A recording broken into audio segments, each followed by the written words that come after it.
I guess I can always start off by saying loose lips sink ships. That's almost a pun anymore. I'm Phil Scheiner.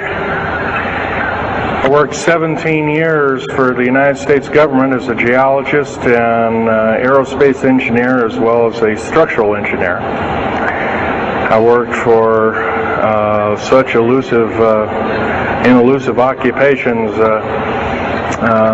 with Boris and Knudsen, Bechtel, Page and Page, Aerospatiale of France, and a host of other EG&G and a host of other Los Alamos Laboratory and these kind of things.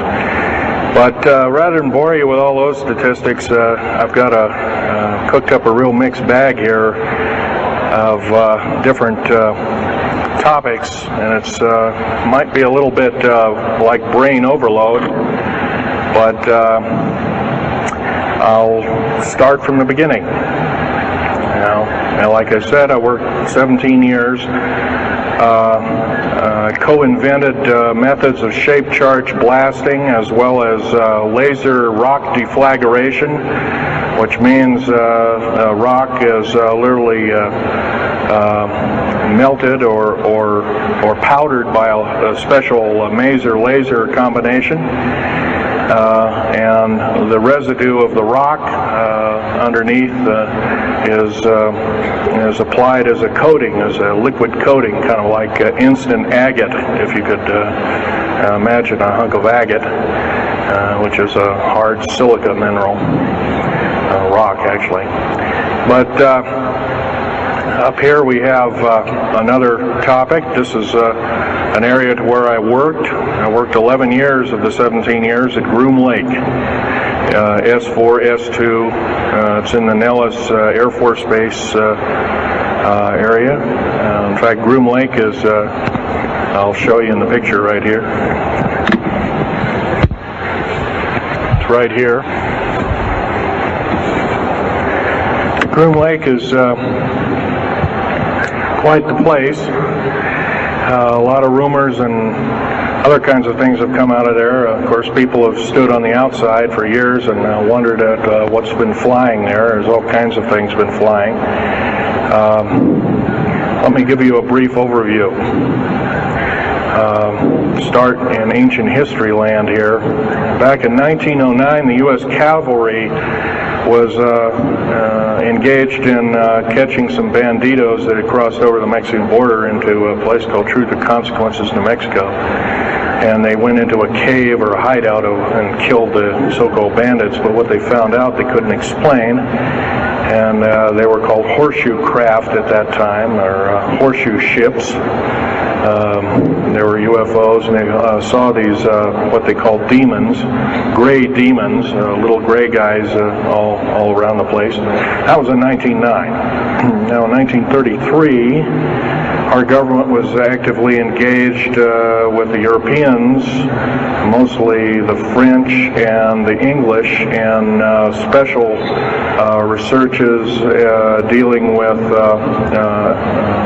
aerial phenomenon. And once again, the term flying saucer or flying disc didn't come about until much later, supposedly right around the mid-1940s. Anyway,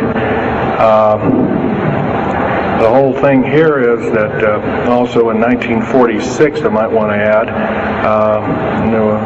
we were engaged in atomic bomb testing and this kind of a like, and of course the area of Bikini Atoll.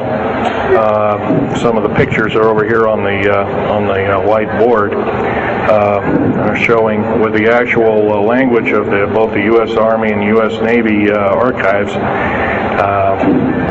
Anyway, these flying ships were seen as early as 1945, 46. Some of them were called Foo Fighters, and you name it. They were fully known about maybe as early as 1935 or 36 by our U.S. Navy. And there was a shallow underwater base at Bikini Island, and that was probably the one reason why a number of atomic bombs were exploded in that area rather than other areas which they could have been even more remote out in the South Pacific at Operation Crossroads. Well, anyway, this all led up to later on, about 6-8 years later, 1954, during the Eisenhower administration, led to an interesting treaty called the Greada 1954 Treaty. It was the Alien-Human Treaty.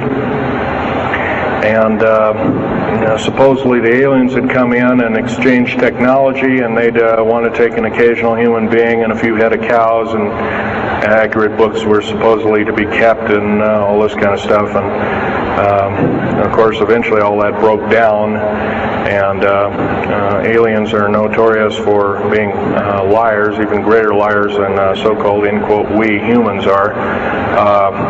So alien treaties are often just not even the pieces of paper they're written on. They're just really kind of worthless. Anyway, my work as a geologist in building underground military bases, some of which are over 2 miles underground. And I think when you listen to Al tonight, if you have a chance to listen to him, he will speak of, Al's actually been on some of the high-speed monorail subway cars, if you might want to call them, that link these bases together. Some of them are capable of riding on a cushion of air about 3/4 of an inch off a rail at a better part of Mach 2.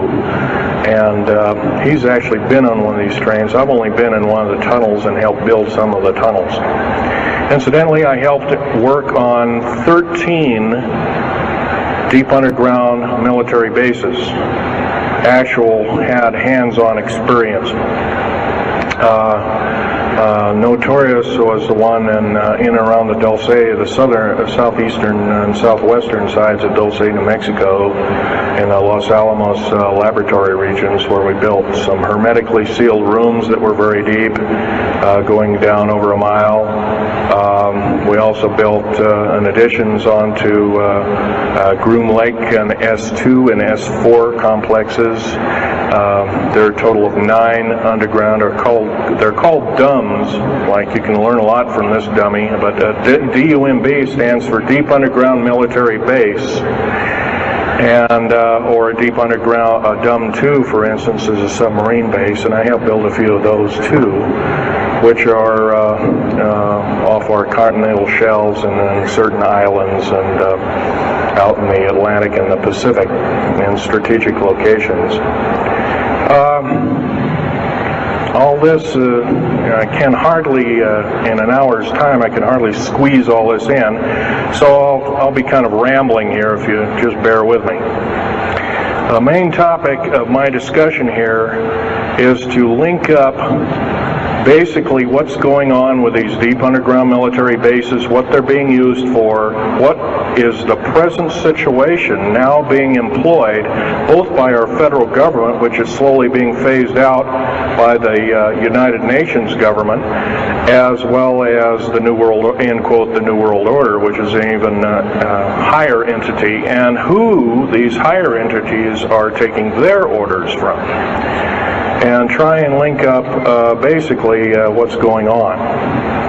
A lot of us have been kept in the dark. We've been given, maybe most recently over here, photographs of an alien at Roswell. I'll just make a very brief statement about that. The photographs cannot stand up to a computer grain analysis test, and therefore are retouched or faked. They're not real. The real one, the real photograph of the charred or dead alien that was, or one of the several that were autopsied, is over here, was given to me by a friend by the name of Skip Frombach of Seattle. And his father worked as one of the principal doctors. He was from Germany at the time, and worked on some of the autopsy material, from what I understand, along with other people. Anyway,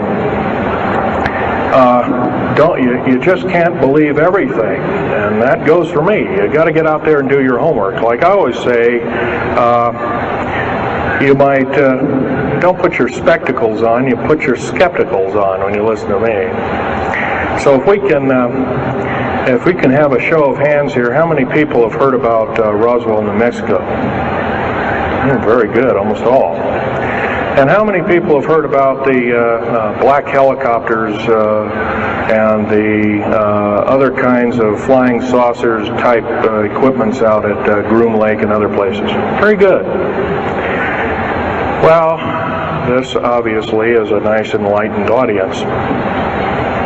Most of you have probably seen what a black helicopter is, or maybe even gotten rare glimpses of an F-117A black jet, or stealth, as they're often called, or a B-2 bomber, B-1 bomber, or some of these other sophisticated aircraft that are now being touted as the new technology. Once again, where did we get this new technology? Well, obviously we've had a little hand in that. Our little alien so-called buddies, have kind of exchanged things, not without a great cost. The cost of which has been a lot of people have disappeared. Some, and I'll blow this statistic by you, there's, according to current FBI and Defense Intelligence Agency and CIA statistics, 100,000 children and 1 million adults disappear every year, and these are not kidnappings or murders or rapes or suicides or anything, totally unaccounted for. And where are these people going to? Nobody knows. Maybe one of us in this room, or somebody, has encountered such an individual and lost a loved one or a friend or something, and that's unfortunate. My best friend, Ron Lee Rummel, several years ago, got himself murdered because we dared to put out in print, at that time I was still working for the government, and so was he, we dared to put in print the so-called Strategic Defense Initiative, or Star Wars, as part of the New World Order and takes its actions. It was originally written as a kind of a spoof or a joke. We had one of these alien greys dressed up and had New World Order insignia on, and of course that wasn't taken very nicely, and my friend got himself murdered. It was called a suicide, but now it's been turned over to special authorities who now acknowledge it was a homicide. Other than that, I'd like to also mention something about my father. My father was a U-boat captain in Hitler's Navy, and he got captured and taken over. I didn't find this out until about 2 weeks before he died on his deathbed. He kind of told everybody in total shock. I was one of them. In fact, I didn't believe him. I thought he was kind of in delirium or something like that. And of course, other things have come up since. And so, anyway, he was captured by the French, turned over to the Third Army, the U.S. Third Army, and then U.S. Third Army turned him over to the Navy. And he was a master machinist. Now, that's not a journeyman. A master means they can take a block of metal and make a gun or a watch or some other fine instrument. And he was a master machinist. He later became an MD doctor and part of the aerospace medicine group of the United States Navy. Was instrumental in helping build the USS Nautilus and its first nuclear-powered predecessor, the Enterprise, the first nuclear-powered aircraft carrier, and other ships like it.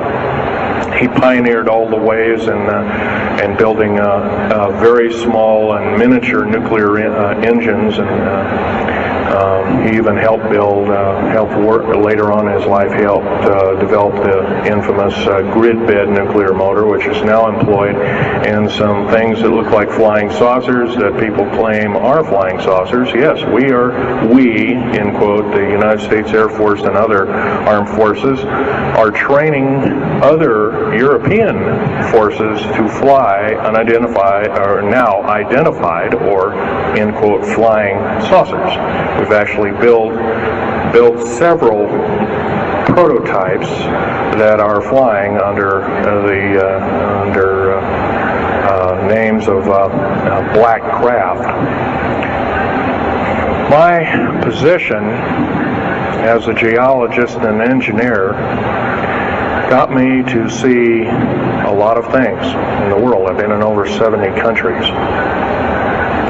I also worked for NATO. I carried a level 3 security clearance with a rhyolite factor. Rhyolite is a hardened factor, only given out to a handful of civilians and maybe a couple of hundred military men worldwide. I thought I was doing the nation, United States, as well as the world a favor by, I thought I was kind of keeping my end up. Well, it didn't work out that way. I was to later find out that these underground bases are now being employed as strategic bases for, in case there is martial law in this country.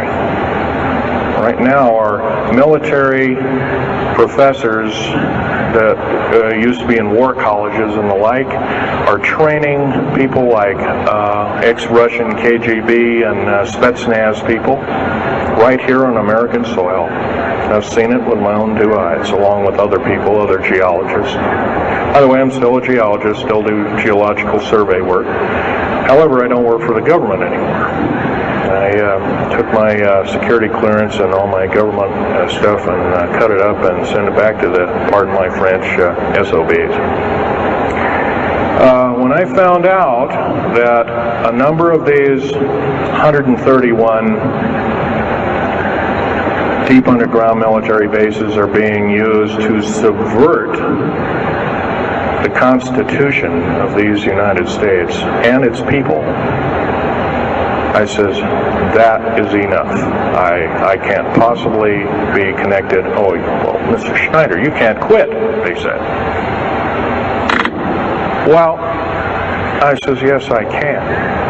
I'm an individual, I'm going to quit, and I'm walking off the job. And he says, so I got arrested and casually told, well, you got to finish a job. And so I caved into that part, and I finished 3 weeks, and then at that time my father was dying, and I was allowed home, and I never went back for my paychecks. Don't intend to either. These people are beginning to show signs of being our utmost enemy. I'm talking about military people now engaged in training foreign troops on American soil, clearly against the Bill of Rights and the U.S. Constitution. It's why we formed a government, why our forefathers formed a government, a republic of these United States in the first place, way back 200 plus years ago. Because the drawing and quartering of soldiers, taxation without representation, law by edict, otherwise known as today's version, executive order, among other things. The very reasons that we became, in quote, free, a free republic, a free society, possibly one of the greatest nations to ever be a nation on this earth, were instilled in our founding fathers that are now so far away from the people now running our federal government structure. So I'm here today to touch upon a number of subjects. One being that these underground bases, roughly over 3 of them per state. There's now, instead of 12 prison camps, there's 39. That's almost 1 per state. They're building 2 prison camps every 7 months. They're building 2 underground military bases every year. Each one of these military bases, by the way, these underground military bases, they cost somewhere between $17 and $26 billion. They employ 1,800 to 10,000 workers each in varying grades of skill. They gobble up totally through the black budget, over 1/4 of the black budget, or roughly $310 billion. Of course, you may say, where are these figures coming from? Well, the black budget, as we know it, in quote, black projects, which anything called black is significant of hidden from Congress, hidden from the American people, and very few people are even in the know about it at all. But black budget per year garners over $500 billion a year. And it's these kind of huge quantities and sums of monies are garnered through CIA drug activity, National Security Agency clandestine operations, mostly in Panama and South America. Now also engaged in Russia in bringing and refining strategic metals. By the way, you might want to ask, where's all these kind of interesting new metals coming from? Over here on the whiteboard, we have the new periodic table. It's got 140 elements. Now, in our high schools of today, I was in a high school about a week ago, I saw a new periodic table had 105 elements on it. Now, somewhere, we're not being told the truth. We're being lied to at every turn and every corner. We're considered less than morons. So the government has made itself an entity, an independent taxing body, an entity into itself, and isn't accountable to anybody. Not even the so-called New World Order. They just go ahead and do everything willy-nilly as they please. There's nobody checking.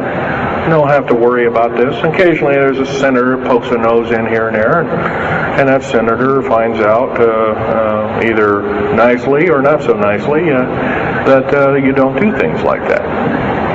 Now, if we're to gain a grip on our country, if we're to take our country back, we must first ask our public officials if they cannot tell us the truth, and we will impeach them, or they will be impeached, or they'll be tried as traitors. This is pretty stiff language. Already it's slowly beginning to trickle out and to occur to a number of people that this may be the only way out. Also, our founding fathers, George Washington, Patrick Henry, and a few of the other ones, came up and said that you don't want to let the beast out of the box. And they were talking about a runaway government. You don't want to allow your government to become like England at that time.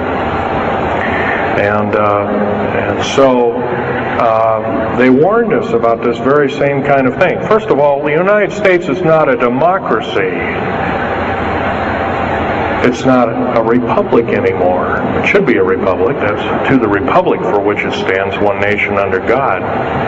Why we can't even pray in the public schools anymore. We have to have a Supreme Court judge or group of them, plus Janet Reno and company, among other things, telling us what to do.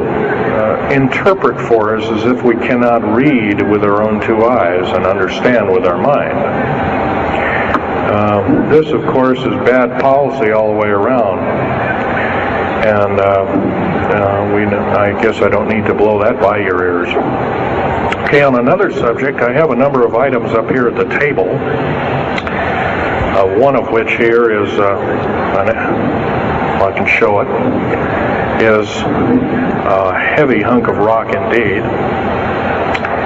It has a weight of about a little bit more than a pound. 2.5 times the weight of uranium. It's not radioactive, can never be made radioactive. It's composed of earth, rare earth, clays, and powdered metals, as well as an alien element, mostly from crashed, retrieved flying saucers and those of the kind that have happenstance to crash in our deserts and backyards, so to speak. It's called mironite. This is employed in every stealth aircraft, every black jet throughout the black budget. Also in the very small quantities in the skins of black helicopters. Mironite. Here's another thing. Here's a piece of probably the purest titanium you'll ever hear or see. It's so pure, it's also composed with other alien elements to make it extremely tough. It's capable of withstanding temperatures in excess of 7,000 degrees Fahrenheit. Our new Phoenix-class submarines, of which we're building 2 a month right now. Phoenix-class submarines is a black budget program. Each one of those submarines costing $208 million just for the titanium hull, which is made of this material. Approximately 10,000 pounds of it. Now, we've got, supposedly, as of the data right now, we've got 106 of these submarines. They're plying the waters and the waves. They can dive to a depth of over 7,000 feet and hold that for 3 months. It's a fantastic submarine indeed. It has 11 grid-bed nuclear motors on it, engines that run everything, purify the air. And by the way, these aren't your usual nuclear motor installation. They're very small. They're probably no bigger than this podium, weighing less than 3,000 pounds, putting out as much as the equivalent of 3 aircraft carriers of the Enterprise class. But these Phoenix-class submarines are getting this metal. Now, where are we getting the metal? Well, it's being stockpiled in a number of strategic locations. Supposedly, I've heard stories, well, it's being mined on the moon, and I have no way of proving that, one way or another. I think we're probably getting it from Russia, or refining it in outer space. What are we shuttling? Basically, a shuttle. A secret shuttle flight, 1 a week now, is going up and back. What are they shuttling? Well, obviously, they've got kind of their own little laboratories up there, space station, and all this kind of stuff. Remember, what you're being told is only just a smattering of the truth. It's not the real truth. Maybe it's 5% of the truth. Maybe it's not even that. You can rest assured you're not getting much. Another strategic metal is this particular bar with some strange crystals on it, scalenohedral crystals of niobium, titanium, rhenium, copper oxide. This complex group of elements, not found on the Earth in specific quantities. This was developed at Los Alamos through EG&G and other outfits. Are employed in all black jet aircraft, all of them, including the, in quotes, sport model, the little flying saucer we occasionally see over at Groom Lake. And by the way now, if we happen to be with a video camera, taking pictures of the so-called area around Groom Lake, it's now, you can get your equipment confiscated, your car, your house. You're considered the same thing as a drug dealer, and you'll go to jail for 5 years, up to 5 years, and $1 million fine. I personally don't think this is what I'm hearing. I just don't think that this kind of punitiveness is what we need in America, and we have to get rid of it. Otherwise, we're going to die with no America.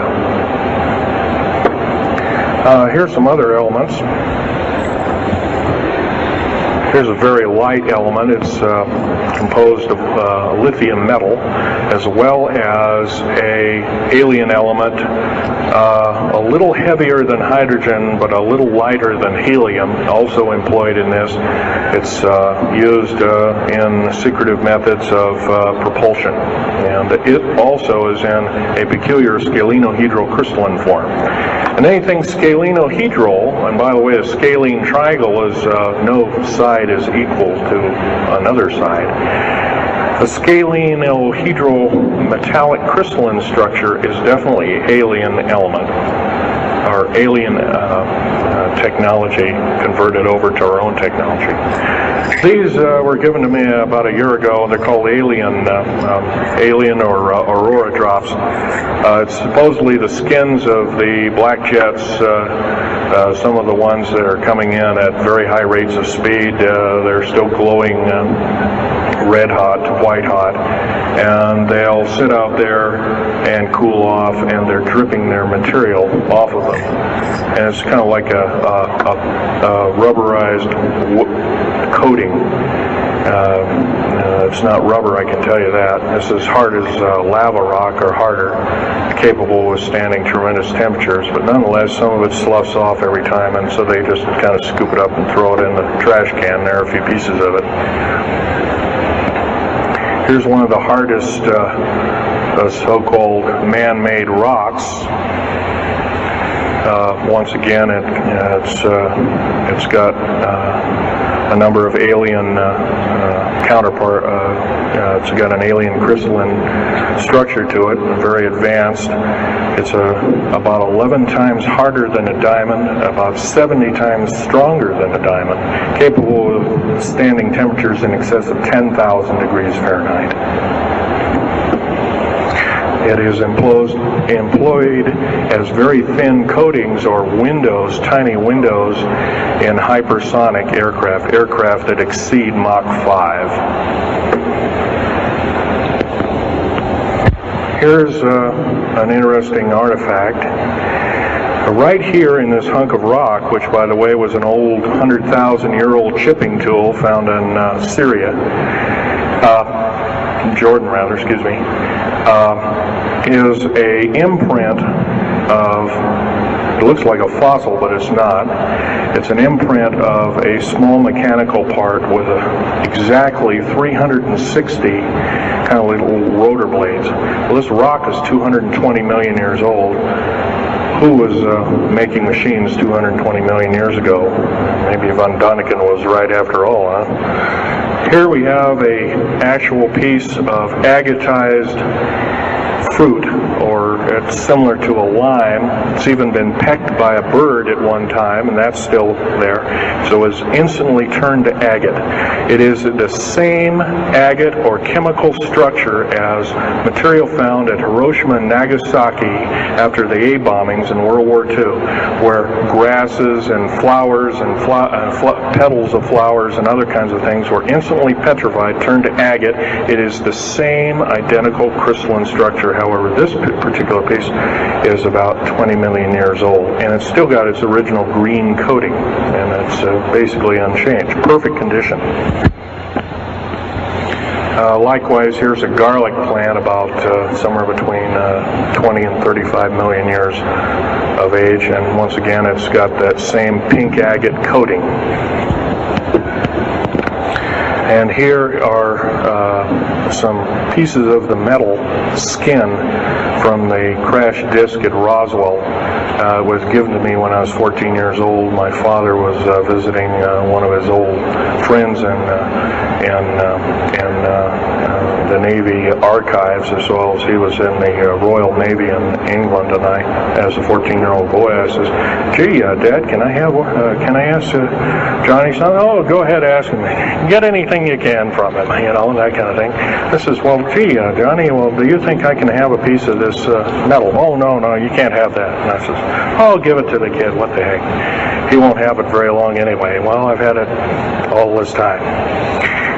It's kind of a unique thing. They were able to break the skin of that craft, by the way, by dropping it into a bath of liquid nitrogen, hitting it with a mechanical or hydraulic hammer, and it shattered into little bits. And it was later analyzed and adapted for our own technology. All these artifacts are fine, but once again, the main part of this talk is, where's it all leading to? We get very little spin-off to where any of this is leading to. Occasionally we'll get a new computer, or maybe a quartz watch, or some little trinket, kind of like giving the Indians beads a couple of hundred years ago. Well, we're getting these little spin-offs. But the black budget still rolls on, garnering up over $1 trillion every 2 years. It's somewhere between 1.023 trillion and 1.31 trillion dollars every 2 years. And every year it goes by and the black budget is unchecked, unaccounted for. It's just subverting our country. That's number one. Number two is that these underground military, first of all, if there was something like a nuclear war or there was a definite enemy out there where we were going to be under attack, like from China or someplace like that, I could see maybe a couple of dozen underground bases for a government, and so it could theoretically rise up like the phoenix out of the ashes. Well, not 131 of these, and if you were going to so-called round people up and put them in prison camps, what a better prison camp than underground, where nobody knows where it is anyway. So once again, these underground bases are most likely been planned as underground prison camps and slave labor factories for the New World Order. New World Order, by the way, is getting, and I'm probably the only person ever talking about this, the New World Order is taking, and the United Nations is taking its orders from, believe it or not, these more powerful outer space alien entities. We might call them the large grays or the small grays. Sinister forces indeed. And you might want to say, well, gee, how come we don't see more of this kind of thing? Well, you can just imagine. If you're only being told 5% or less of the truth, that isn't very much to go on. That's one thing. Another thing is you don't find very many people coming up here and letting you have hands-on experience. I'm going to try and do this to you. However, I do ask you to go out and do your homework and keep doing it. Don't necessarily believe in what I'm saying, but get out there and talk to people. Whether it's just a couple of neighbors or friends or something, get out there and talk. Because one will tell two and two will tell four, and then pretty soon you have a whole room full of people that are in the know. And then from there, wonders can work. Other than that, as far as changing the black budget and these clandestine programs, public opinion is only going to do that, and it's going to take millions of us. But we have to be informed, and to do that, we have to be doing what we're doing now, gathering and talking. And, of course, most of us are adults and can weed out fact from fiction. Most of us are responsible adults and know the difference between fact and fiction and how to use it or how to abuse it. And so we therefore have to continue to keep studying and keep talking. If there's just me out there, and believe it or not, there aren't very many people like myself out there talking. I've given over 30 talks in the United States, Canada, Japan, went over to England, went to Japan kind of illegal, came back the same weekend. They flew me in and out, but gave a talk to a number of their execs, and they were very interested indeed. Now, if this was all a bunch of poppycock and hooey and poo-poo, I wouldn't be listened to, be given an audience by these people, but evidently I have. But 13 attempts on my life since the first of this year.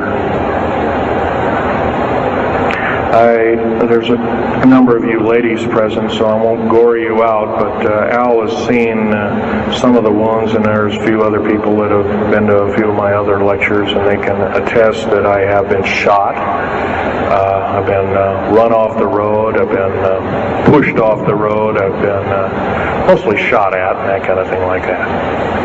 But I've been in hand-to-hand combat with some of these people, and once again, I'm not in the best of shape anymore, but I still know how to handle myself. And I'm just about ready to wrap things up here, but just basically wanted to give you an overview of what's happening. And if we have any questions, we can start asking a few questions. Okay, here's a gentleman way over here. Would you please speak up loud?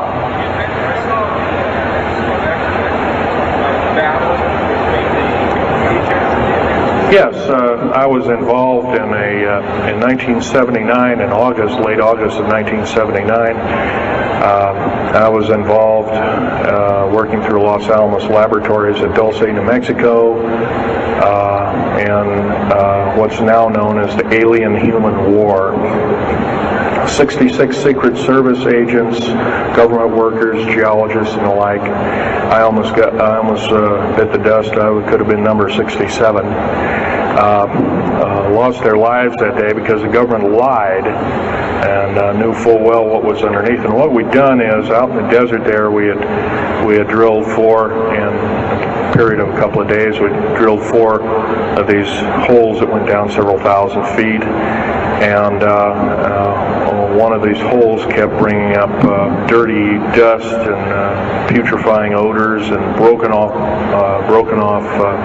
machine bits and other kinds of things like that. And boring machines as well as lasers came up damaged. And of course, there was a probe that was sent down, and that came up totally missing. And so people were sent down there, and I was one of the people. And when I got down there, of course, the odor was, and remember, I was in a spacesuit type environment.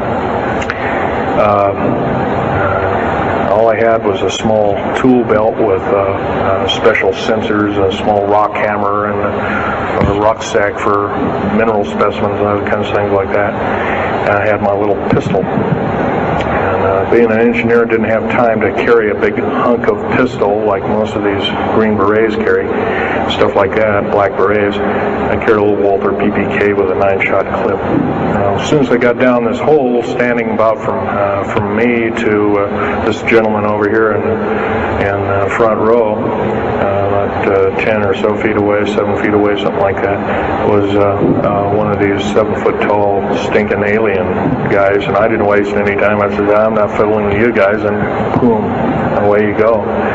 And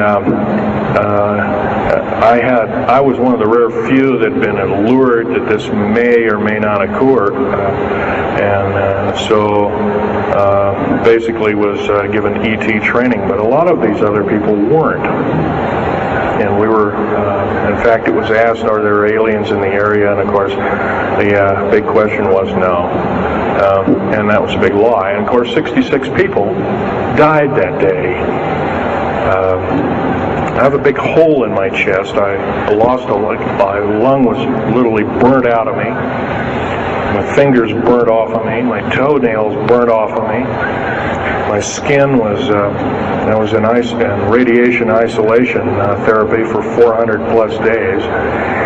My bones were vitrified or burnt.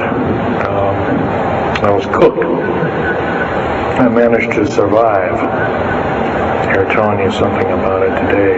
But other than that, I'm the only talking survivor. There are only 2 other survivors, and they're in nursing homes up in Canada. And Canada refuses to allow the United States officials to talk to them. They're in very bad shape indeed. One of them can't talk, and the other one doesn't want to. So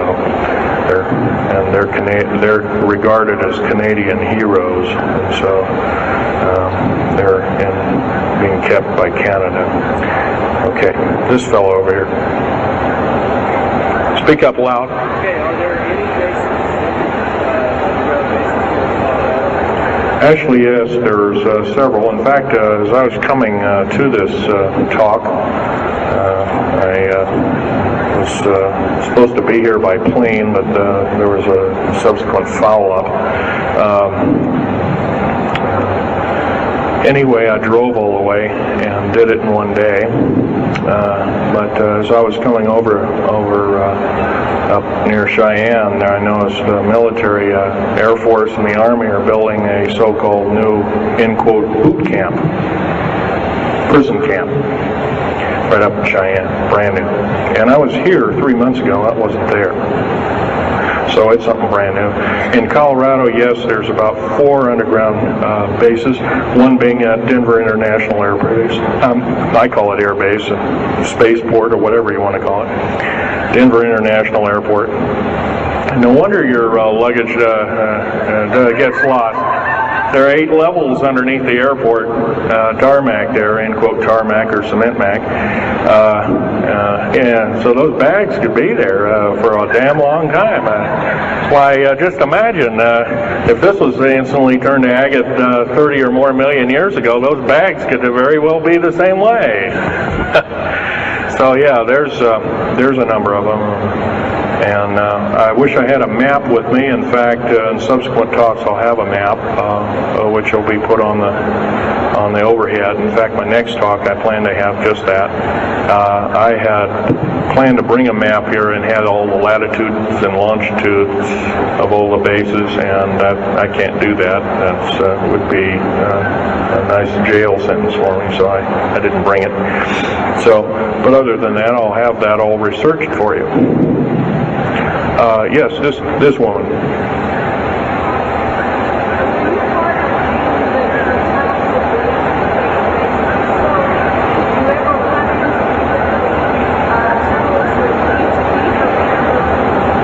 Yes, as far as there being an inner Earth, a hollow Earth or anything like this, no, I've never run into anything like that. However, Al Bielek has been on these tunnel trains at the better part of Mach 2, going from coast to coast in an hour and a half, faster than any jet plane that we got, including the SST, or thereabouts, the same rapid speed.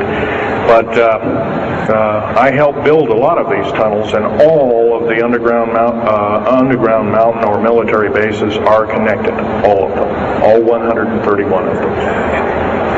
They're connected both by road, not a big freeway under there, but it's at least a 2 to a 4 lane road, rather narrow lanes, but they're there, and they're also high-speed magneto-leviton train tunnels. Yes, this lady over here. Stand up and speak up, please.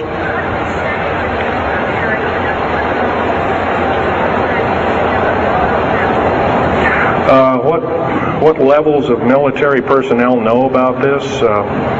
Most of the levels of military know about this, especially the higher levels, higher officer levels. The enlisted, I'm sure, don't, or are basically kept in the dark like we are, end quote, we are. So, yeah. This fellow right here with the hat. Adam? Where are most of these bases located? Well, there's 131 of them in the United States, 127 of them in the lower 48. There's some in Canada, I'm not counting those, and some in northern Mexico, I'm not counting those either. They average about 4¼ cubic miles hollowed out underground, an average depth of 5,700 feet underground. Average cost $17 to $31 billion each. They employ anywhere from 1,800 to 10,000 people. Then some very large ones now being built in Sweden, one of which is repudiated to be 30 cubic miles. It will take 5 years to build that one at a cost of about $2 trillion. And that's all being supplied by the United Nations. Yes? Anybody over here? No? This gentleman. Speak up, please. Okay, you want to know exact locations of all these? Well, for where all of your Army, Marine Corps, Navy, and Air Force bases are, they're with all the present, not the ones closed in. By the way, the closed down bases are now being used for gasoline storage and equipment storage and these kind of things. So they're not really closed down yet. Boot camps, end quote, boot camps and all this kind of stuff. So-called prisoner camps and these kind of things. Right now our police, for instance, are being trained by the Air Force and the Army intelligence in martial law research, as they call it. How dare they call that by that name.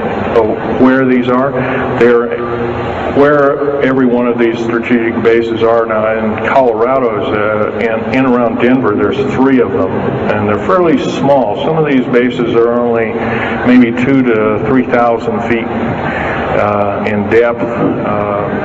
Some of them were built a long time ago, back 35, 40 years ago, and they're only maybe 500 feet, and they're mostly for equipment storage.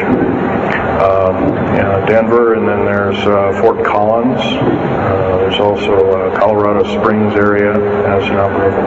By the way, Colorado Springs is kind of a famous area. Nikola Tesla's laboratories were in Colorado Springs, and need I say more? I'll leave that up to Al Bielek. As far as Nellis Air Force Base, there's 9 underground mountain bases in Nellis Air Force Base. That's in Nevada. It's north of Las Vegas. There's going to be a UFO show and conference in Mesquite here later on this month, and that's up very close to, end quote, Area 51. That whole area, by the way, the state of Nevada is 81% end quote, managed or owned by the federal government. The land is either restricted or run by the federal government. That's why there's groups rising as we speak, dealing with the problem very vociferously, and senators are now getting involved. So evidently waking up is occurring. Yes, this gentleman over here. Speak up, please.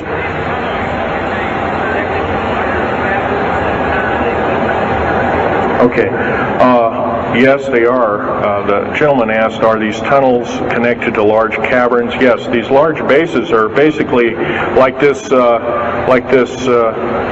Coliseum. Everything's underground. Everything's a city underground. Most of these bases both have military bases, and they have all the accoutrements of life. Remember, each one of these costs quite a bundle of dough, and some of it in our tax money, but most of it in clandestine approaches, and that's definitely undermining the country. Yes.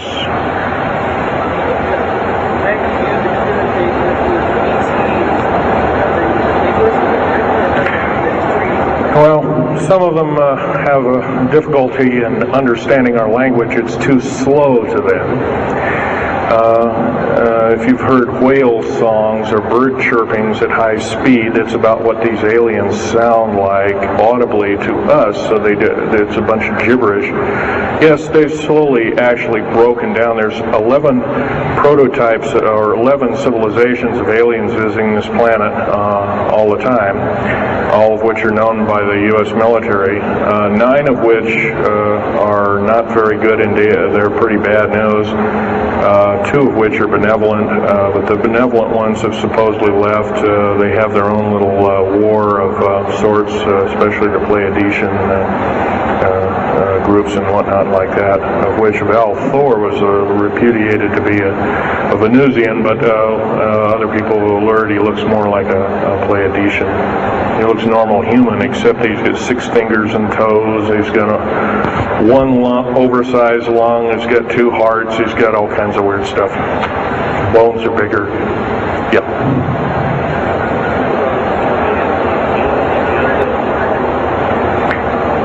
The man asked, do I tie in the alien agenda to the New World Order? Yes, sir, 100%. I can elaborate briefly. The New World Order right now basically is dismantling countries,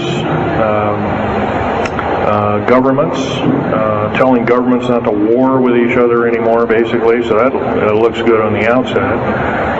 They're taking their orders directly from the aliens who've got their own timetable. They want the one world order because they want the planet for themselves. Of course, you've often heard of the term Global 2000, and that's a supposed sinister plot, or has been a group of sinister plots to produce biological weaponry to reduce or thin out the so-called ethnic cleanse the population of the planet by 5/6, or roughly 5 of 6 billion people, enslaving the rest to work willy-nilly with the so-called people of the New World Order. Now, another peculiar thing is the alien agenda is not really well believed nor understood by a lot of these one-worlders.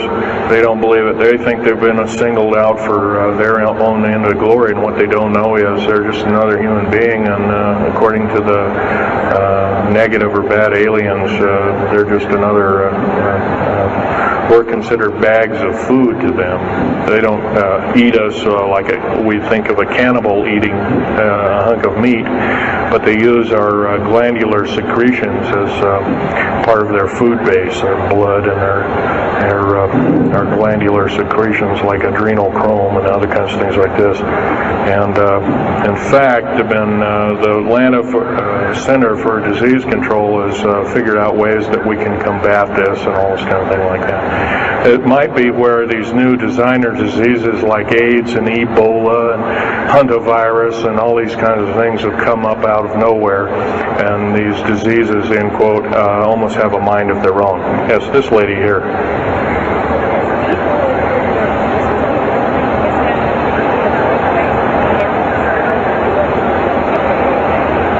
Okay, lady asked, is the tunnel building having an effect with earthquakes?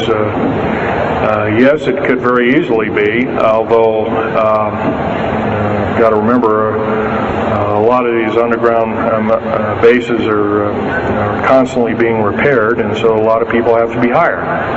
As far as the U.S. government, second part of her question was, is the U.S. government modifying our weather? Yes, that's an affirmative. And we have, the U.S. government's been working with the Russians for at least since 1972 and maybe as early as 1966 on weather modification, and it's a well-known fact, and it's well employed. And by the way, they can literally weather modify a hurricane or a tornado out of existence.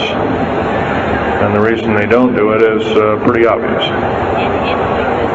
Yeah, right. Or they could actually send a plane inside of a hurricane, for instance, that would blow off an atmospheric bomb or a shockwave bomb in the eye of the thing, and it would completely dissipate. Well, they don't do this, of course, and there's probably other reasons for that. See which way it goes, or what kind of havoc, and how we can study the havoc, and we go from there. This fellow way in the back in the black. How do we learn more about our general topic? Well, there's this particular fellow, his name is Richard Souter, PhD. He wrote a book recently, Underground Bases and Tunnels, What is the Government Trying to Hide? That is one book. Then we have here's a popular science article, Secret Air Base. The government doesn't want you to know that Groom Lake, supposedly Groom Lake doesn't exist. Well, I guess if it doesn't exist, then me talking about it, I guess I can't be arrested or anything. I'm just full of poppycock here. Well, the editor, one of the editors of Popular Science that put this article out is now in federal prison. Then there's a book that called Stealth Fighter Pilot. These books are available. I got this one at Dalton's. This one actually was sent to me by the publisher. I did some test piloting, and the only thing I test piloted was would run the aircraft back and forth on the runway, the special runways they built at Groom Lake. There's a picture of me in uniform. And I can go on. And these publications are out now, and they're available. Yes, this lady over here.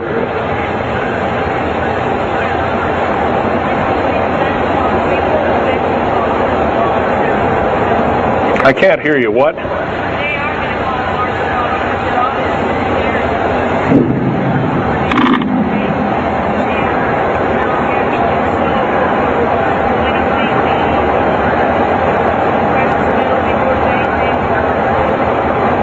Okay.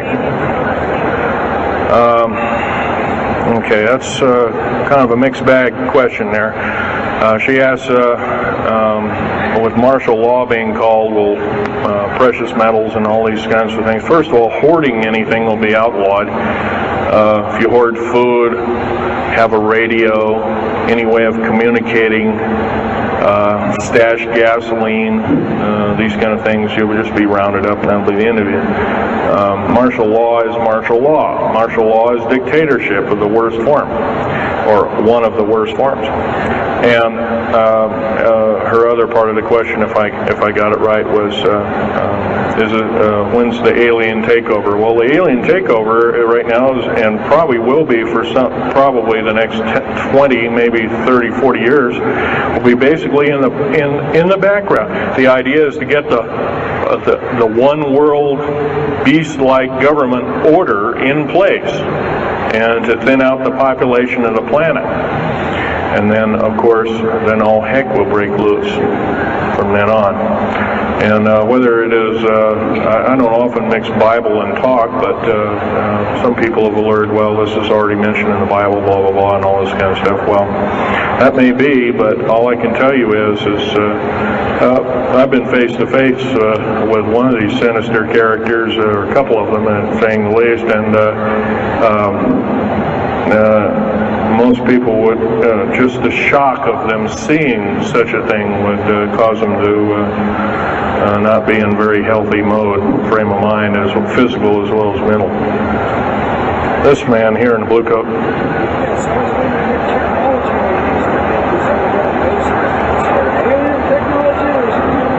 Well, it's a combination. What technology is used to build these underground bases? Well, we have lasers that can drill out, or basically deflagrate or melt out a tunnel 7 miles a day. And that tunnel is 28 feet wide, 28 feet high. You've been told about drilling and boring machines in a very slow, quarter of a mile a day. Most of that went out in World War II. Most of that's all World War I or World War II era materials. And once again, you've been badly lied to. I can hardly believe, first of all, I've worked on public engineering projects, and we do better in grinding up road beds and laying them down at the rate of 4 miles a day, and supposedly that doesn't exist. Well, I worked on one in the state of Oregon just a few months ago, and we built a tunnel for sewage tunnel and whatnot like that. It wasn't very big. It was about 6 feet across, and I drilled right through solid rock, right to base of under one of the hills in Portland for their new light rail. Did that in 2 days. but it was a small, complex tunnel. It was big enough for a man to crawl through and inspect, and I was one of the people that inspected, so yeah. What technology? A lot of this is alien technology, readapted for our own use, but a lot of it's our own ingenuity too. So you can bet, how can you tell alien technology? Well, anything that's just absolutely outlandish, like taking a oxyacetylene welding torch and trying to cut into this metal and getting nowhere, obviously would be metals research, aircraft research and the like, and different tools and products, which things that are many times the hardness of diamond or known hardened substances like boron. Obviously, that's nothing that we came up with on our own.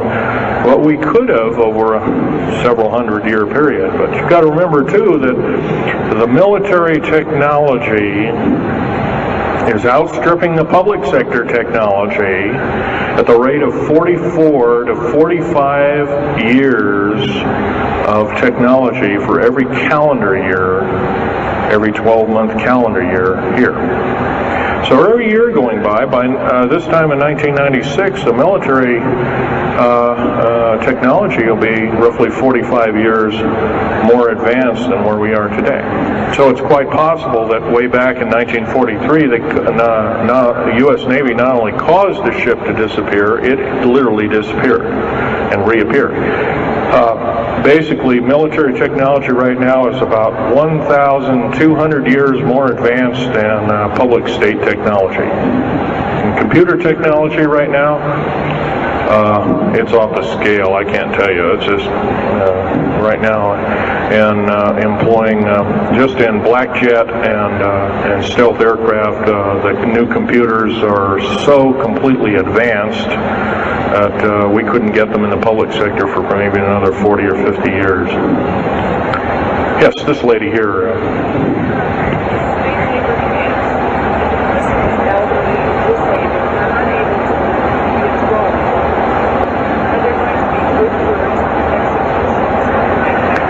Well, the lady asked with the slave labor camps, the old, the infirm, the handicapped, are they going to be executed, and will there be executions? You can bet your bottom dollar there actually will be these things. I wish I knew more, but I don't. I've had my own agenda to kind of keep up and talk about. But other than that, yes, I would imagine so. If you look at all the 39 prison camps that are presently built, and they're called boot camps, by the way. And of course, these new trains that they have that have 143 shackle placements per train, they're a scary thing indeed. You know what they're called? They're called United Nations Prisoner Transfer Cars. Oh, that's an appropriate name, I guess. Well, we got to wrap it up here. They're telling me it's time. I'll take one more question. This lady over here.